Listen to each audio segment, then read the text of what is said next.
নমস্কার, অমৃত সুরলহরীতে সবাইকে স্বাগত জানাই। আমি সুপ্রিয়া।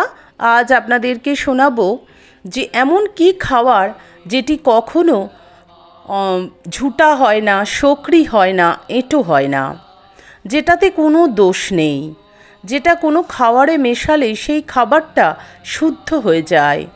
সে প্রসঙ্গে বলেছেন শ্রী শ্রী মা সারদা দেবী এবং ঠাকুর। আমরা প্রতিদিনই অনেক কিছুই খাই।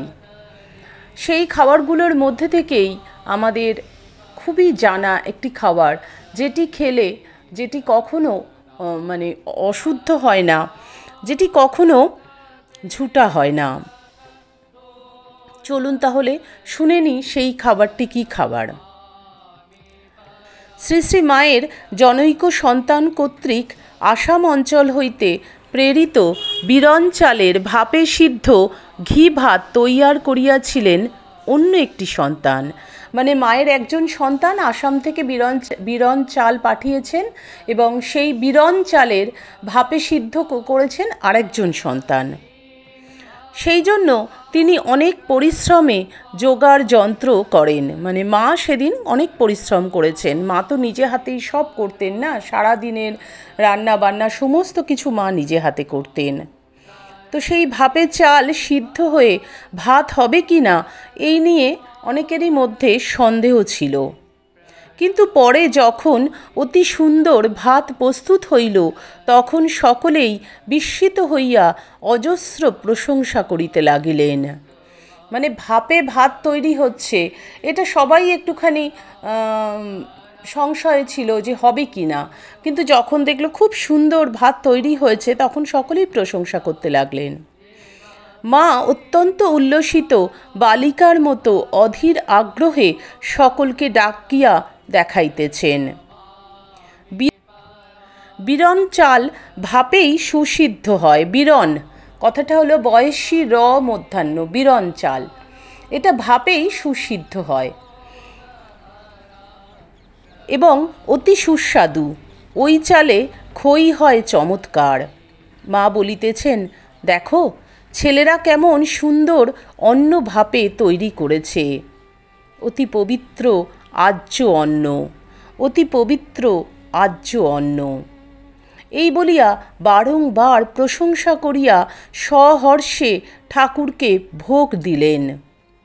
তাহার পর একটি বাটিতে কিছু লইয়া বলিলেন, 4টি কালীকে দিয়ে আসি, পবিত্র আর্য অন্ন।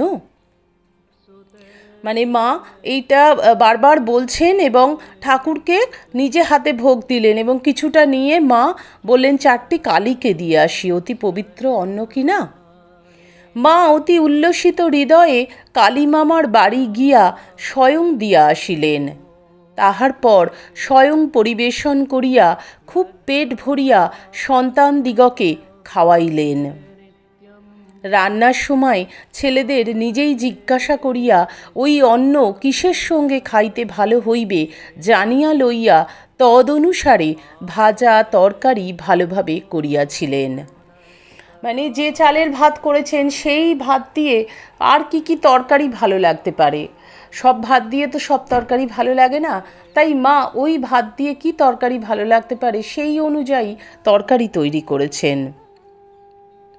ওই অন্ন সম্বন্ধে মা আরেকটি কথা বলিয়াছিলেন, উহা অতি পবিত্র আর্য অন্ন, উহাতে শোকরি ঝুটা এঁটো দোষ হয় না।